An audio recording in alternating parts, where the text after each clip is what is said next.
KHOU is celebrating Black history by remembering the Buffalo Soldiers. They were members of 6 all-black units created by the U.S. Army after the Civil War. And everything you need to know about these soldiers is on display at the Buffalo Soldiers Museum right here in Houston. Without the Buffalo Soldiers, the westward movement would have been delayed. Captain Paul Matthews founded the Buffalo Soldiers Museum in 2001 to honor the men who patrolled from West Texas to Arizona after the Civil War. They built bridges, camps, railroads, and chased bad guys.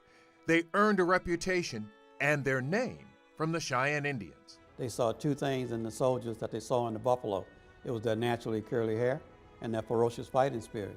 And they put those 2 things together and they came up with Wild Buffalo. The term Wild Buffalo eventually became Buffalo Soldier. Matthews first read about them while he was a cadet at Prairie View A&M in the 1960s. He started collecting memorabilia. The museum honors not just the Buffalo Soldiers, but blacks in all branches of the military, including astronauts. But he says the Buffalo Soldiers paved the way for those who followed. They served in segregated units, but they still did their duties, because through the military, they saw an opportunity to advance, not themselves particularly, but the whole race. They served with distinction, guided by 3 principles: honor, valor, and courage.